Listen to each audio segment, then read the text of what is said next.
Hi, everybody. I'm Jim Rohn. What a pleasure it is for me to come and visit with you for just a few minutes here today, tell you briefly a little bit about my story, and share some ideas that might be beneficial. I've lectured in some high school classrooms in California and Arizona and some universities and colleges, Pepperdine University, San Diego State, Arizona State University. And so I've had a chance to talk to kids that are interested in themselves and interested in their future, interested in America, interested in what they can do with their lives, and listening to stories that might be beneficial. And I don't have a chance to, visit all of the schools and universities around the world, so this is a great chance for me by video to have a chance to tell you my story. Just briefly, let me tell you my story. I grew up in Idaho, farm country. My father still lives on the old homestead where I grew up, southwestern Idaho. He'll be 91 his next birthday, and I'm very proud of him. I went to high school. I graduated. I went to college 1 year. Halfway through my second year, I decided I was smart enough, so I quit. One of my major mistakes. I should have stayed in school. But I thought, heck, I'm smart enough to get a job. And back then I thought, that was it. If you're smart enough to get a job, what else would you need? Found out later, a big mistake. But anyway, I quit school at age 19, went to work. A little while later, persuaded a beautiful young lady to marry me with a lot of fancy promises. And fortunately for me, we got married. A little while later, I started my family. And I'm out there working hard, doing the best I thought I could. But year by year, I kept falling a little further behind, buying a little more than I could conveniently pay for on time. And the creditors are finally starting to call saying, hey, you told us the check was in the mail. I'm not feeling at all good about that.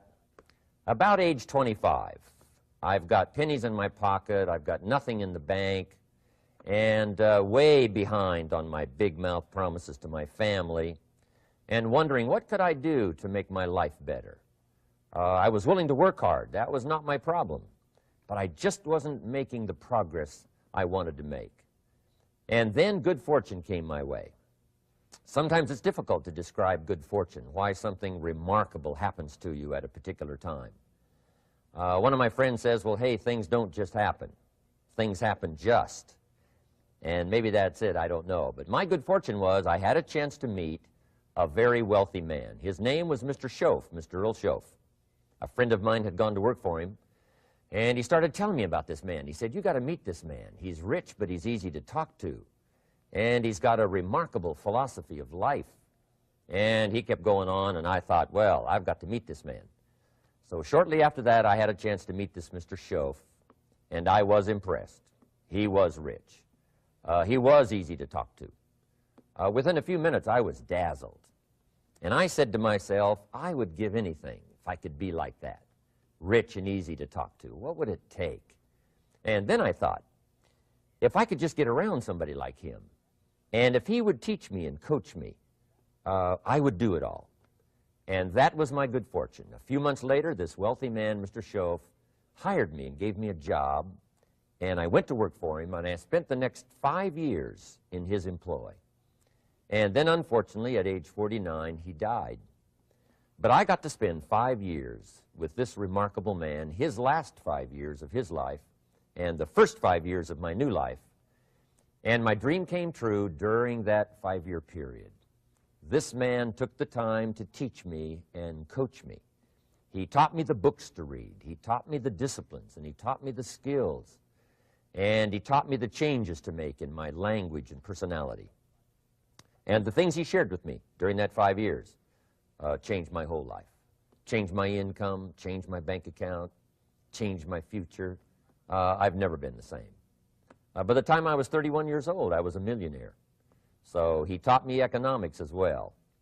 So how lucky can you get to meet the right person at the right time who takes the time to share with you ideas that can change your life? A lot of rich people, right, don't take the time, but he did, and he also had the ability.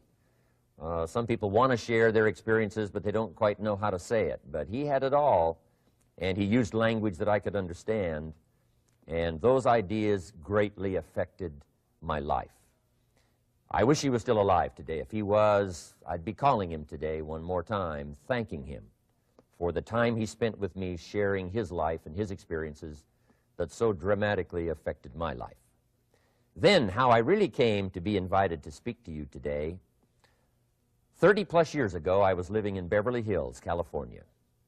And a friend of mine one day said, "Jim, you've got to come and tell your story to my service club." He belonged to the Rotary Club. And he said, "I know your story. Idaho farm boy makes it to Beverly Hills." But he said, "I know my club members would love to hear your story. Would you come and at our breakfast meeting and tell your story?" And I said, "Okay." So I arranged a little talk, went and shared my story that morning, and guess what? They liked it. And my phone rang. Another club called and said, "Would you come and tell us that story?" My phone rings. Another club calls, said, "We've heard about your story. We have a luncheon meeting. Would you come share your story?" First thing I know, I'm spending a little piece of my time giving these breakfast talks and luncheon talks. And then one day, a man who heard my talk about 3 times said, "Would you come and talk to my management and salespeople?" He said, "I've got this little company going, and he said, if you would spend some time talking with my management and salespeople, I'd be happy to pay you." And I thought, wow, wouldn't that be something? Tell my story and my experiences and get paid? He said, "I'd be happy to." Little did I know, that was the beginning of a whole new, brand new adventure for me in sharing my story in speeches and talks and seminars and lectures. And now this business, it's become one of my most flourishing enterprises, takes me around the world. I went to many countries just this year, had my largest audience early this year in Spain, 12,000 people, 10 different languages being translated at the same time, the whole audience with the earphones on. It's interesting when you lecture with multi-languages. You know, when you hit the punchline, you know, the Spanish laugh first, and then the French get it, and then finally the Italians get it, and last the Germans finally get it. And then I say, "Hey, the Germans finally got it. I guess we can continue." You know, some languages take longer to translate than other languages. But what an exciting adventure for me. I was in Israel this year. I lectured in France, my first trip to Prague, Czechoslovakia, Lisbon, Portugal. Last year I was in London lecturing. Happened to be there the same night Pavarotti was singing in London. So, a big dilemma for the people in London. Shall we go see Jim Rohn or shall we go listen to Pavarotti? Well, I must admit he had more people than I did, like 150,000 more.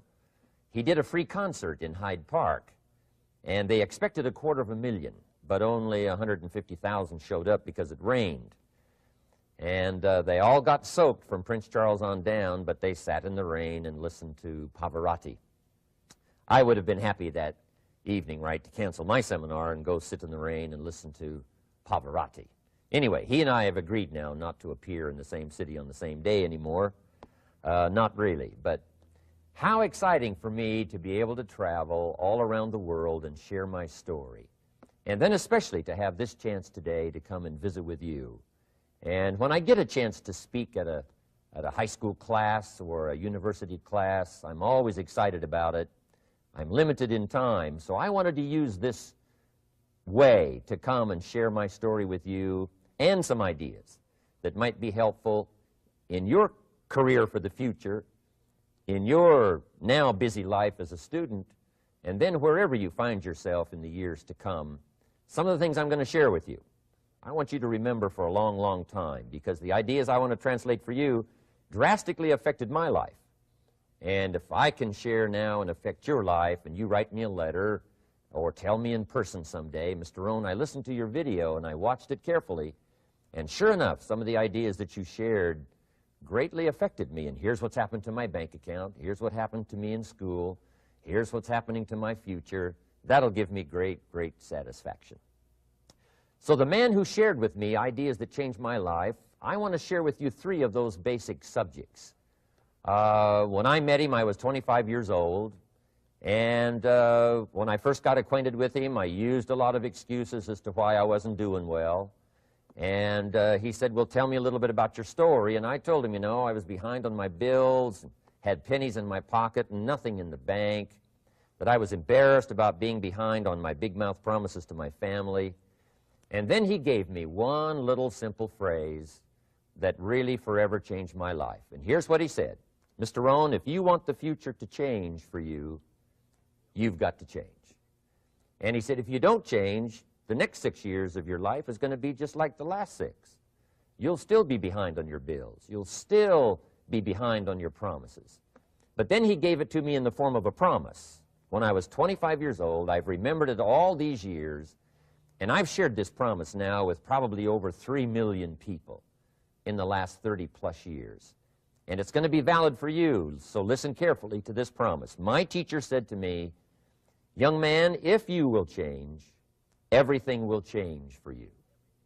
If you will get better, everything will get better for you. What a clear message that was for me. He said, if you'll change your philosophy, if you'll change your habits, if you'll refine your thinking, if you'll change and accept some new disciplines, if you'll turn the corner where you've been in the past, go for a new life for the future, he said, all kinds of remarkable things will happen for you if you will change. Before I met Mr. Schoaf, I used to cross my fingers and say, I sure hope things will change. I was hoping the government would change and the tax structure would change and that my boss would change and pay me more money. I was hoping that, you know, economics would change and prices would come down, and I was hoping that circumstances would get better. And then I discovered from my teacher that those things are going to continue the same. In fact, all of those things that happen to us is kind of like the wind that blows. And the wind blows on us all. In fact, in America especially, the last 6,500 years of recorded history, we've got probably the most favorable wind that's ever blown. Economics and circumstances, living in a free country, democracy and freedom, an excellent economy. Sure, we struggle at times, but compared to the rest of the world in the last 6,500 years, we've got the best wind ever. But if you just let the wind blow, I'm telling you, it won't take you where you want to go. All of us must use this wind to take us to the dreams we've got, to the equities we want, to the money we want, to the income we want, and to all the things we want our life to have. This is where we want to go, and we've got a good wind, but we must not leave our future just to the wind, just to the economy, just to the structure of the way things are happening today. Here's what we must learn to do, and that is set a good sail. And if you'll learn to set a good sail, and that's what my teacher taught me in those early days. He said, Mr. Rohn, the wind is going to blow however it's going to blow. Politics are going to be politics, and the economy is going to be the economy. And however it turns out, that's the way it's going to be. What you must learn to do is not to wish for a better wind. That's naive. The key is to wish for the wisdom and the skills and the learning so that you can set a better sail. And so that's what I did at age 25. I went to work not on the economy. I went to work not on the community. I didn't go to work to try to change the government. I didn't go to work to try to change my boss or the company. I didn't go to work to try to change circumstances. I went to work to try to change myself. And I picked up that promise my teacher shared with me, that if I would change, my income would change. If I would change, my bank account would change. If I would change, my future would change. And sure enough, his promise came true for me. The first 6 years of my economic life, I wound up broke. Those pennies in my pocket, nothing in the bank, behind on my promises. The second 6 years of my economic life, I wound up rich. But interestingly enough, the second 6 years of my economic life, the government was about the same and the economy was about the same. You know, the companies were about the same. What they paid was the same. Circumstances around me were the same. You know, my negative relatives were the same. But I was not the same. That's how my life changed. And that's how things started working for me, changing my life all those years ago. So that's what I wanted to share with you to begin with, this beginning of what Mr. Schoaf shared with me, that if I wanted my life to change, this was what I was going to have to do. And so he broke it down into 3 subjects that really made an impact on my life, and I want to share those with you. The first subject he called personal development. And the second subject he called setting goals. And the third was how to become financially independent. And I'd like to give you just a few clues from those three major subjects that so dramatically affected my life. And let's get started. The first one is personal development. Now, in illustrating personal development, Mr. Schoaf, my teacher, started with money. You know, money's not the only place to start in talking personal development, but it's where he started, so let me share the thoughts he shared with me back then. Let me share them with you. Here's the best lesson I can give you on economics. It's very simple. We get paid for bringing value to the marketplace. That's about as simple as I can put economics. We get paid for bringing value to the marketplace. Now, it takes time to bring value to the marketplace. However, we do not get paid for time, so we cross that out. Mistakenly, the man says, I'm making about $20 for an hour. Not true. If that was true, you could just stay home, right, and have them send your money. So that's not true. We don't get paid for time. We get paid for value brought to the marketplace. Now, since that's true, here's one of the key questions of my talk to you today. Is it possible to become twice as valuable to the marketplace and make twice as much money in the same time? Is that possible? The answer is yes. Could you become 3 times as valuable as you might be right now to the marketplace and make 3 times as much money in the same time? And the answer is yes. 5 times, 10 times? Of course. America is unique. It's a ladder to climb. It starts down here, let's say, at $5 an hour, and it keeps going up.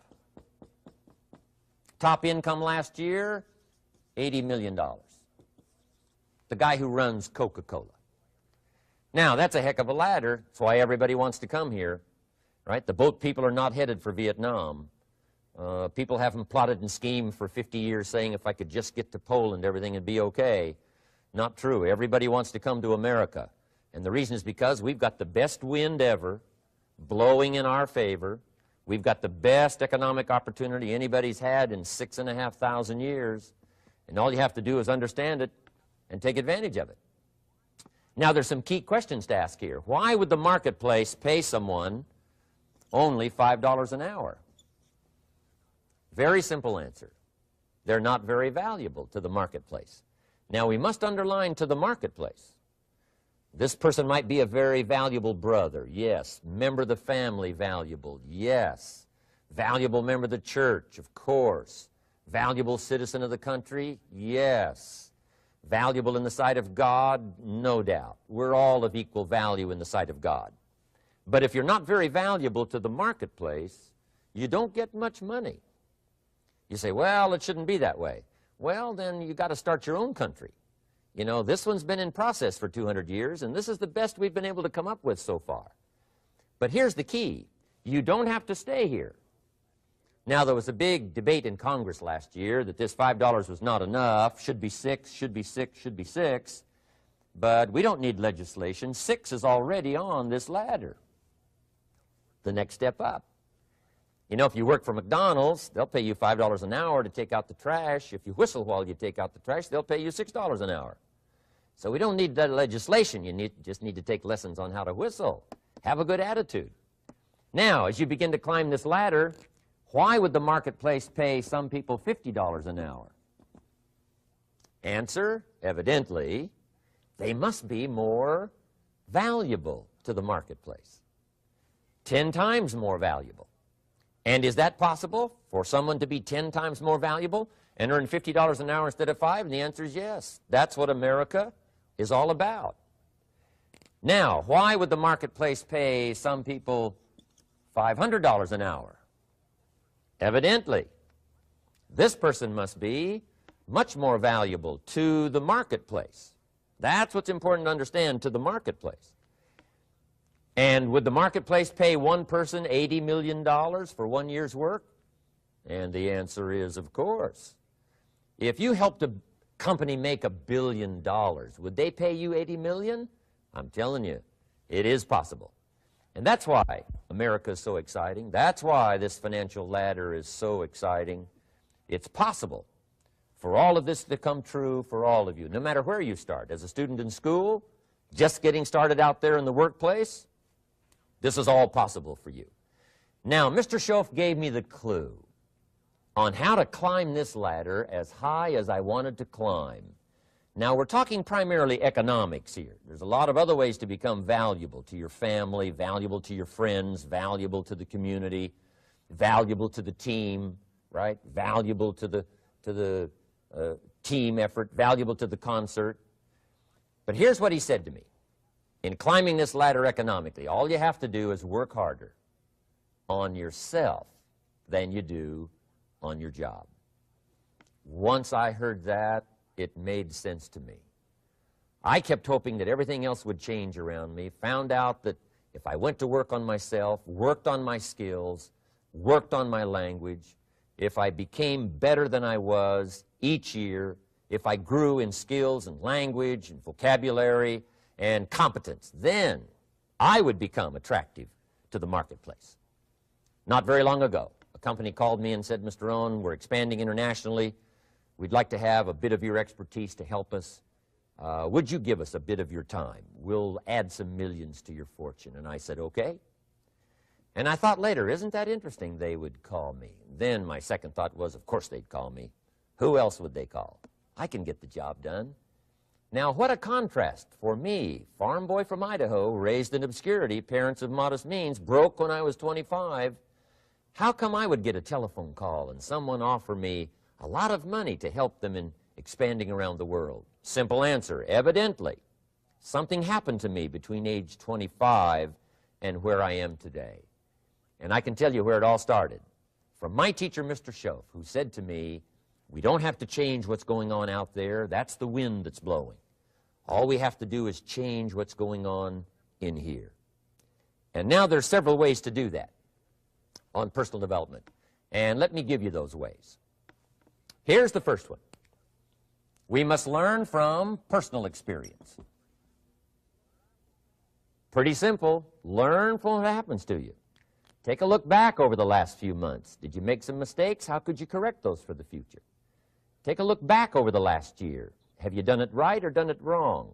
Let's correct it for the next year. Learn from your personal experience. Mr. Schoaf asked me when I first met him, he said, Mr. Rohn, how are you doing? You've been out there now 6 years. And I said, I'm not doing very well. He said, I suggest you not do that anymore. What a simple, swift analysis to my situation. He said, if you keep doing it, the next 6 years will be like the last 6. You don't want that to happen. Let's make the changes. So learn from your personal experience. Now, here's number 2, why I came to share this video experience with you today. And that, I call it OPE, other people's experiences. That's me, other people. That's your teacher, other people. That's your friends and colleagues, other people. The people you meet that can pass along to you their experiences, what's happened to them, the mistakes they made, how they corrected them, how they changed their health and changed their bank account and changed their income and changed their future. That's it, other people. Now, there's 2 kinds of people to learn from. One is failures. It's too bad failures don't give seminars, right? That would be valuable. Bring your notebook, have them tell you how they lost it all and threw it all away, threw their health away and threw their friendships away and things didn't work out well. That would be valuable. But now then we must also learn from positive, people that have done well. They've got the health, and so we ask them, how did you become so healthy? They've got the skills, so we ask them, how did you become this skillful? They've got the income, so we ask them, how did you get here in such a short period of time? So now here's what's important in personal development. In learning from other people, we learn, number 1, by observation. We learn what we see. We watch people that are successful in what they do. In sports, we watch their disciplines. In business, we watch their disciplines. By observation, what we can see. The reason I created this video was something that you could see someone's experiences translated for you. Second, we learn by what we hear. I've got some of my lectures on cassette tapes, so you can take them with you wherever you go and learn by listening. Turn your car into a mobile classroom and listen. And then listen to the sermon on Sunday morning. Listen to the lectures. Listen to the teacher. Listen to someone who's got something good to say. And then number 3 is vitally important on personal development, and that is read all the books you can possibly read in your lifetime. Mr. Schoaf got me started on my library. I've got one of the better libraries. Haven't read everything in it, but I feel smarter just walking in it, my library. At least I was smart enough to buy it. Now I got to be smart enough to read it. And then, of course, I got to be smart enough to decide what's valuable and then do it. But this one is very important. Become a good reader. Some books that helped change my life. Mr. Schoaf recommended, of course, the Bible. And my parents made sure I was a pretty good scholar by the time I was 18. That's been so beneficial for me, drawing from those illustrations, reading about those stories, people who made it and people who didn't make it, and what the difference was. And then other books that helped to really change my life. One called Think and Grow Rich by Napoleon Hill. And then a book that helped me become financially independent by the time I was 31. And that book is called The Richest Man in Babylon by George Clason. And I'm going to share a little bit of that book with you when I get to financial independence today, our third subject. But I started reading the books, attending the classes, making sure that I got in front of people that had something good to say.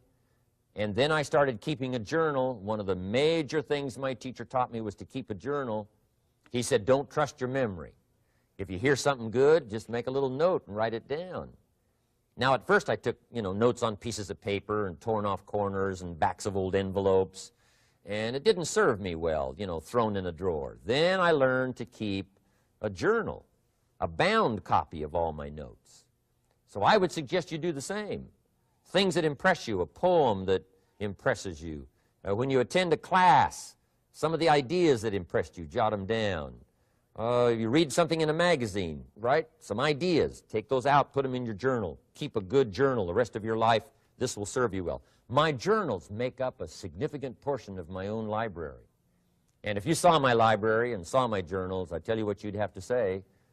This is the library, and these are the journals of a very serious student. No wonder Mr. Rohn is invited to lecture and speak on his experiences around the world. So I want the same thing to happen to you. Value captured that you can resort to later, go back over it and review it, and let it become valuable to you. So that's my first subject, personal development. Work harder on yourself than you do on your job. Develop the skills, learn the lessons, take the classes, absorb all that is being taught to you these days.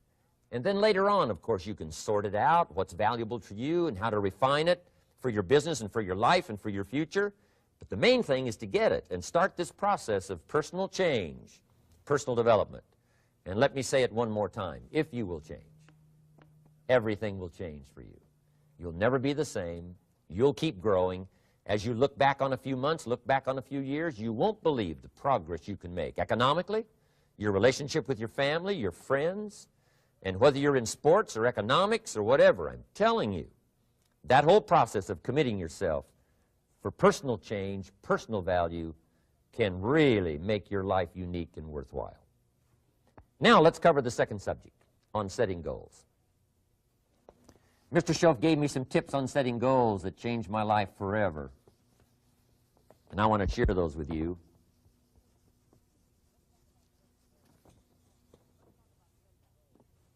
So let's talk about setting goals, and I also want to tie it to personal development, and you'll see how I'm going to do it as I progress here. Setting goals. We need to take a look into the future. There are 4 things to consider in terms of attitude. One is how you feel about the past. Best advice I can give you on that is treat the past as a school. Let it teach you the mistakes you've made, the things that went wrong, the things that didn't work. Don't use the past as a burden to carry, and don't use the past as a club to beat yourself to death. past losses, past failures, past mistakes. But let the past be a school. Tough school maybe. We've all been through some tough stuff. So if you feel good about the past, draw from it for experience and let it teach you. Then next is how you feel about the future. We've got to have the future well designed. The future is called the promise. And here's what we teach in our leadership series. The promise of the future can be an awesome force for your own future. The promise of the future, designing the future. There's two ways to face the future. One is with apprehension, and the other is with anticipation. I promise you, in my travels around the world, most people face the future with apprehension. And here's why. They don't have it well designed. They've sort of left that up to someone else to fix. But here's the best way to face the future, with anticipation. And you can face the future with anticipation if the future is clear, if the future is well designed. And I would like to have you consider some thoughts with me that help me to really change my future by giving it some thought and some consideration. And here it is. In setting goals, it's very simple. Number one, decide what you want. You just take a little time. You sit down and say, what do I want? What kind of skills do I want? What kind of income do I want for the future? What would I like? Where would I like to go? Places I'd like to visit. Habits I'd like to acquire. Skills I'd like to have. You just take a little time to think about what you want. Economics, friendships, people you'd like to meet, places you'd like to go. You just take some time. And then I suggest, when you've thought about what you want for the future, make a list. Just jot it all down. It's really a very simple process. And then here's number three. Keep all the old lists. I'm telling you, this served me so well, keeping my old list of goals. I look back now 10, 20 years ago at goals I set, lists I made, and I smile now because here's what I thought was so important, 20 years ago. Now some of those things aren't even on my list. I've got a new list. I've grown. I've changed. I've matured.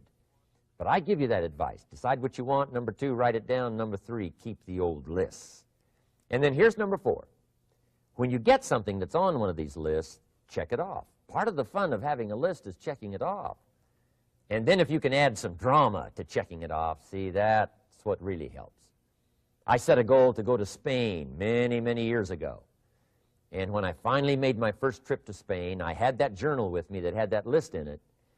And while I had my journal on my lap, waiting for the wheels to touch down in Madrid, I waited until the wheels touched the runway, and I checked it off, just adding a little drama. So part of the fun of having a list is checking it off. Now, here's what's important about the lists and designing your future. If the future gets clear, the price gets easier. Because you got to remember, for every promise, there's a price to pay. Everybody's got to pay the price. Everybody's got to do the deal. Everybody's got to do the disciplines. Everybody has to pay. But here's what I've discovered. If the promise is clear and powerful, the price is easy to pay. The price is some classes. The price is a few books. The price is a few disciplines. The price is finding something that'll make your life better, make you grow, make you change, make you develop. So the first part of the key is to design the promise. Then, what is the price to pay? I'm telling you, the price will be easy. Anybody in my audience can pay it, no matter where you are, where you come from. Color doesn't matter, religion doesn't matter, where you grew up doesn't matter, circumstances don't matter. I'm telling you, if you'll make the promise of the future clear for yourself, the things you want, the places you want to go, the things you want to have, the person you want to become, the skills you want, the homes you want, the future you want, the friends you want, all of the values of life that you could possibly want. If you'll make that clear, make those lists, and be serious about it, I promise you it's an easy price to pay. Anybody can pay it. And the best advice I can give you is, if I can do it, you can do it. Farm boy from Idaho, raised in obscurity, I changed my life, turned it upside down, turned it all around, found economics, found future, found promise, and if I can do it, you can do it. So, start setting your goals and see if you can't get a better excitement going for the things you want to accomplish for the future. Now here's my third subject, and that's called financial independence. Oh, by the way, before I get to financial independence, let me cover one more point. One of the major reasons for setting goals is for what they make of you in achieving them. My teacher advised me when I first got started at age 25, he said, "Jim, why don't you set a goal to become a millionaire?" He said, "It's got a nice ring to it, you know, enough zeros to impress your accountant." And he said, "I'm here to help you. You're only 25 years old. You've been to 1 year of college. You've got a beautiful family, every reason to do it. Why don't you set a goal to become a millionaire?" And he said, "Here's why." And I thought, he doesn't need to teach me why. Wouldn't it be nice to have $1 million? He said, "No, then you'll miss it." He said, "Here's why. For what it will make of you to achieve it." I'm telling you, that statement changed my life. Set the kind of goals that will make something of you to achieve them. He said, "Now, once you become a millionaire, what's important is not the money." I thought, that's kind of strange teaching. He said, "Honest, it isn't important." He said, "You could just give the money away." Now, I did better than that. I lost it all. By the time I was 31, I was a millionaire. By the time I was 33, I was broke. And I'll tell you a little bit about that story later. But when I lost all my money, guess what? I found out Mr. Schoaf was right. What was valuable was not the money. What was valuable was what I became to earn the money. The skills I had, the knowledge I had about the marketplace, the values that I had going for me. They were more valuable than the money. And here's an important statement to remember. It's not what you get that makes you valuable. It's what you become. So part of the key here is to set the kind of goals that will make something of you. Don't set them too low so that you don't have to grow and you don't have to read and you don't have to try and you don't have to stretch. Don't set them too low. And then don't sell out. Don't go for something that's going to cost you your virtue or cost you your values or sell out your principles. There's a good middle road here to follow. Goals that will inspire, goals that will help you grow, change, develop, and become better than you are. Okay. Now let's talk about financial independence. How to become rich by 40, 35 if you're extra bright, much sooner if you find an opportunity like I did. Let me show you how I did it. Financial independence. First of all,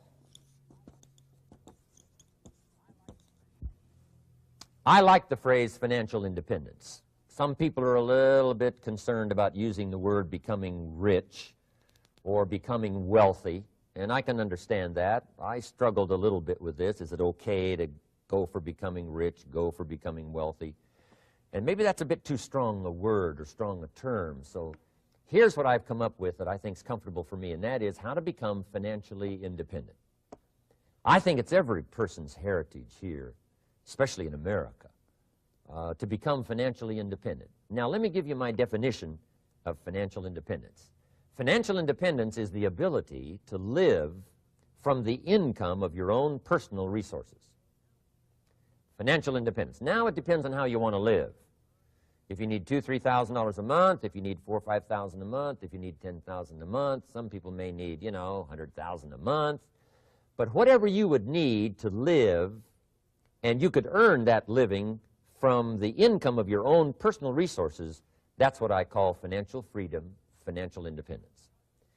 And let me show you how to acquire it. If you start at age 15, between ages 15 and 35 is 20 years. And in my personal opinion, based on my own studies and my own experience, 20 years, in my opinion, is enough time to become financially independent. If you're not, you don't live in the wrong country. Probably what's happened is you have the wrong plan. And it's easy to be a nice person with the wrong plan. I found that when I was 25 years old. I was broke at age 25, and I was a nice guy. You would have liked me. But I'm telling you, my plans up until then, especially my financial plan, left me broke. I totally changed it the next 6 years, and I became financially independent. So I know what I'm talking about. It is possible in a reasonable amount of time, 15 to 35, whatever, 20 years' time, enough time. You can do it in a much shorter period of time, like I did if you want to. But this is a reasonable enough time. But here's number one. First of all, you got to have the right philosophy. Philosophy is our ability to gather knowledge and sort through it and decide what's valuable. To develop a philosophy about life, a philosophy about our health, a philosophy about our family relationships, a philosophy about economics. And if you develop the right philosophy, that's what helps to set this sail so that in 6 years it takes you where you want to go instead of winding up like I did that first 6 years of my economics, broke, no money, empty bank account. The right philosophy. Now let me give you a couple of philosophies to consider. Here's the first one. It's called the philosophy of the poor. And here it is. Poor people usually spend their money and invest what's left. That's the philosophy of the poor. Now here's the philosophy of the rich. Rich people invest their money and spend what's left. And here's the startling answer. It really doesn't matter what the amount is. What's most important is not the amount. What's really important is the philosophy. So I would ask you to adopt this philosophy of spending after you have invested. Invest first, then spend. And I've got a little formula that I'm going to share with you. Now, what should a child do with $1? I mean, there's a lot of debate going on, I'm sure, across the country on what a child should do with $1. Here's one opinion. It's only a child and it's only $1. What difference does it make? Well, in my opinion, it makes all the difference in the world. A person's economic future starts with a child with $1. Somebody says, oh, no, you're only young once. Let him spend it all. Well, when would you hope that would stop? Somebody says, well, wait till he's 50 and broke like me, and, and then he'll learn. Well, no, we don't want to wait that long. If I would have known earlier than age 25, I would have changed. In high school, if they would have had classes called Wealth 1, Wealth 2, I'd have taken both classes. I would not have waited until age 25. So, the earlier the better. So, what should a child do with $1? Here's the simple premise to begin with. Don't spend it all. And if a child wants to spend the whole $1, you got to say, hey, don't spend it all. Don't spend it all. They'll say, why not? It's my $1. I earned it. You say, I know you earned it, but don't spend it all. They'll still say, why not? Say, let me show you why not. So you put them in your car, take them to the other side of town, and show them where people live that spend the whole $1. You just drive them around. Kids learn best by visual. Just drive around and say, would you like to live here? Kid says, no. Would you like to live like these people live? Kid says, no, no. Then you can't spend the whole $1. So, kids will get the message. So, take them to the other side of town, show them around, unless you already live there, and then just show them around. Anyway, don't spend the whole $1. Now, let me give you my best view of what to do with $1. And I promise you, if you started at age 15, now if you're over 15, right, you've still got plenty of time. You still got 20 years. If you're 30, you've still got 20 years. I mean, you still got plenty of time to start what I'm about to share with you. What to do with $1. Here's my first bit of advice. Never spend more than 70 cents. Never spend more than 70 cents. Now, you got to pick some number, and the number you pick is going to be determined by your philosophy. It's going to be determined by what you've been taught or your experience teaching yourself. When I first met my teacher, Mr. Schoaf, I was at about 110% of each $1. I'm down at Budget Finance, hawking my furniture and my car one more time. And then I learned a whole better formula for financial independence. Number one, don't spend more than 70 cents. Now, kids say to me, well, okay, what do I do with the other 30 cents? And here's what I teach them. 10 cents for charity.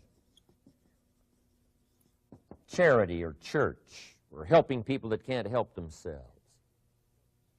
10 cents to support worthy projects. Projects that you feel good about. 10 cents out of every $1.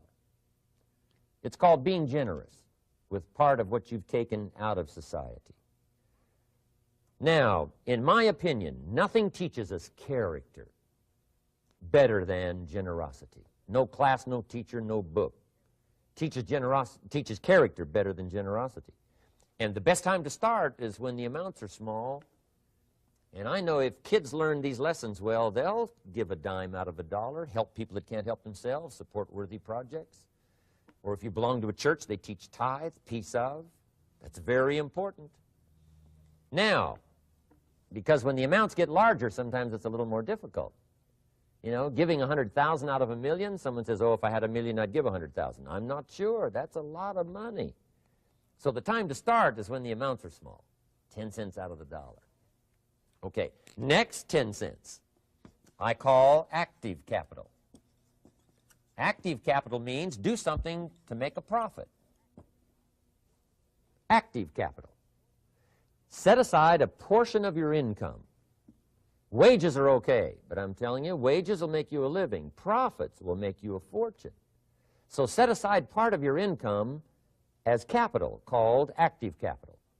Any kind of project you can possibly think of, you can possibly come up with. I'm going to write a new book, I think, for kids. I think the title is going to be, Of Course, Kids Should Pay Taxes. It's kind of an interesting title. In California, kids do pay taxes. When a child walks into 7-Eleven, buys something that costs $1, the proprietor says, give me 7 more pennies. And the child says, hey, what's these 7 pennies for? And the proprietor says, that's the taxes. Kid says, well, hey, I'm only 8 years old. Proprietor says, congratulations, you're my youngest taxpayer. Give me the money. So in California, where I live, kids do pay taxes. Big question is, should they? And my book will answer that question. Of course, kids should pay taxes. Nothing is for free. If you want to ride your bicycle on the sidewalk instead of in the mud, you got to pay the 7 pennies. Nothing is free, so we all have to pay. So, 10 cents out of your living, out of the money you earn, set aside for capital. Capital to try your best to show a profit. And in my book, it's going to be all kinds of ways kids can make money, right? 2 bicycles, one to ride and one to rent. I mean, you know, it doesn't take long to figure out some enterprise that'll start making a profit. Then you must jot this down if you're taking notes. Profits are better than wages. 1, you can't usually start wages until you're about 16, 15, 16, but you can make a profit long before you're eligible to start earning wages. And then there's no limit to profits, and they can double and triple and quadruple.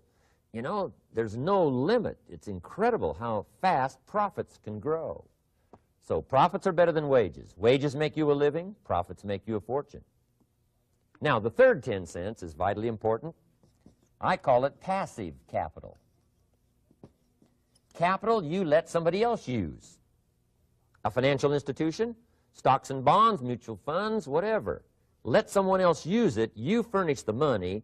They use it to make a profit, but they pay you for the use of it, called interest. And here's one of the things that will make you financially independent fairly quickly, and that's called compound interest. And this is how you get it. Letting someone else use a portion of your money, your substance. They show the profit, they pay you interest. And this passive capital, I'm telling you, over a sustained period of time, if you'll develop this little 10, 10, 10, and 70, especially starting at age 15, I'm telling you, by the time you're 35, you will be financially independent. You'll have the ability to live from the income of your own resources. And then one more point on passive capital. There's a Bible philosophy. I'm an amateur on the Bible. But there's a Bible philosophy that teaches the borrower is servant to the lender. And if you want to be in a powerful position as you grow older, finally when you become mature, maybe have your own business, things have worked out for you for the future, the position you always want to be in is the power position, and that's called the lender. The lender is the power position. So if kids learn early enough, and then you ask them what they'd like to be when they grow up, I'm telling you, once they understand, they'll say, well, one of the things I want to be is one of those lenders. That's the power position, not the spender. No, you'll be pitied the rest of your life if you just become a spender. You got to become a lender. And I think this is one of the formulas to follow.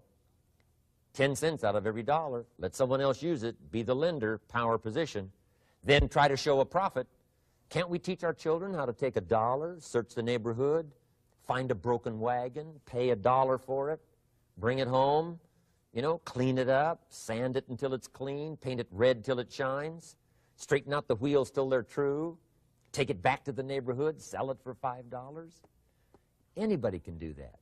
Now, does the child deserve $4 profit? And the answer is yes. Society now has a mended wagon. And that's what America's all about. Finding something, touching it, making it better, making a profit, taking part of your resources, helping people who can't help themselves. Let someone else use it to make a profit. Some projects require more capital than one person has. Exciting. And then let them pay you for the use of it. America's had this philosophy now all these years. Communism has taught all these years capital belongs in the hands of the state, not in the hands of the people. We've been teaching all these years capital belongs in the hands of the people, not in the hands of the state. And we turned out to be right.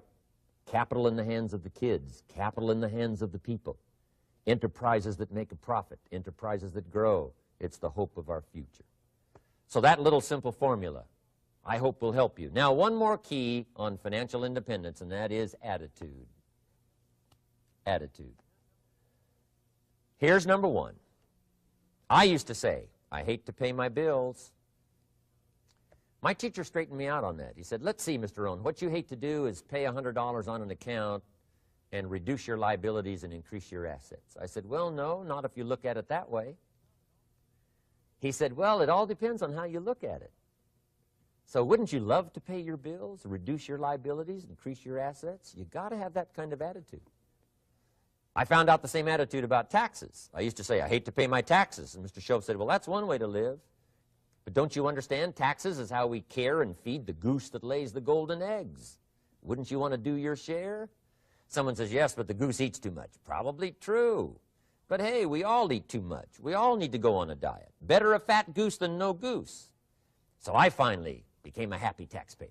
Now, I think taxes are too high, so I'm working to get taxes lowered for our economic future. But then whatever they turn out to be, I gladly pay and do my part, because that's what makes the whole system run, each of us doing our part. Now, I want these three subjects to be valuable for you. I want them to have meaning for you. I want you someday to be financially independent. I want you to have the personal development so that you feel good about yourself. If I had a chance to meet you someday, I'd like to have you show me the list of goals that you got started and say, Mr. Rohn, here's some I've already checked off. Here's the books I'm reading. Here's what's happened. I'm developing the skills. I'm better this year than I was last year. I've got more self-confidence. My skills are developing. That's what I want for you, and that's why I took the time to come and share in this video message with you. I do seminars all around the world, but this is one way that I can reach out and touch you in case you can't come to my seminars wherever I am.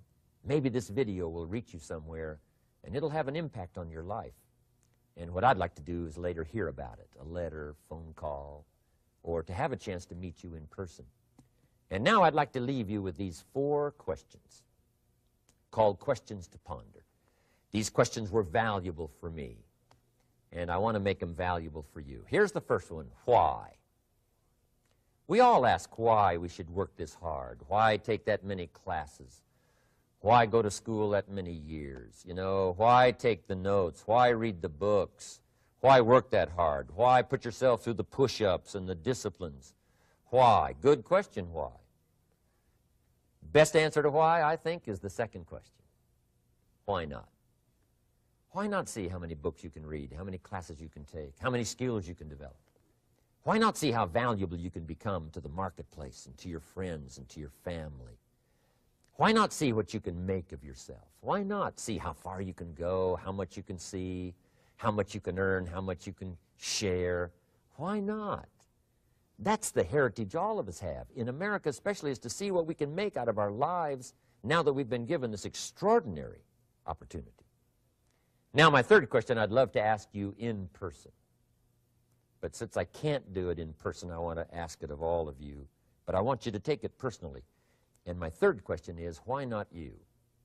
Why not you with good self-esteem? Why not you starting to change and setting goals? Why not you starting to make progress toward financial independence? If I can do it, you can do it. I wished I had a lot more testimonials here today besides mine, a whole steady stream that would come by and tell you their story. Someone who started with nothing, finally run a big enterprise. A mother who was on welfare, now she owns her own business. in addition to my story. I wish I had a lot more. And if all of them told their story, guess how they would probably wind up their story? They'd probably say, just like me, why not you? If we can read, you can read. If we can change, you can change. If we can figure it out, you can figure it out. If we can turn it around, you can turn it around. There isn't anything you can't accomplish. That's what those testimonials would say. And so I want to say it to you personally. Why not you? You've got the brains. You've got the stamina. You've got the vitality. You've got the interest. You've got your life ahead of you. You've got the future. You can do it. If anybody can do it, you can do it. If one of us can do it, hey, we all can do it. And now here's my last question. Why not now? This is a good time as the 20th century starts to wind down, a few more years as we get ready for century 21. What a good time to set your goals, work on yourself, work on your skills. What a good time to get it together. What a good time to start this process. Personal development, growing, changing, developing, having a good plan for your money and for your life and for your future. Why not now? And I hope I have a chance to see you one of these days and share with you the experience, the reaction, the response you might have had from my message today. And until I get a chance to see you on this side of the world or the other side of the world, in some school or some seminar, or maybe I'll come and speak for a company that you work for someday, I hope I get a chance to meet you. Until then, I wish you the best. I want all that I've gotten to be yours and much, much more. God bless. Goodbye.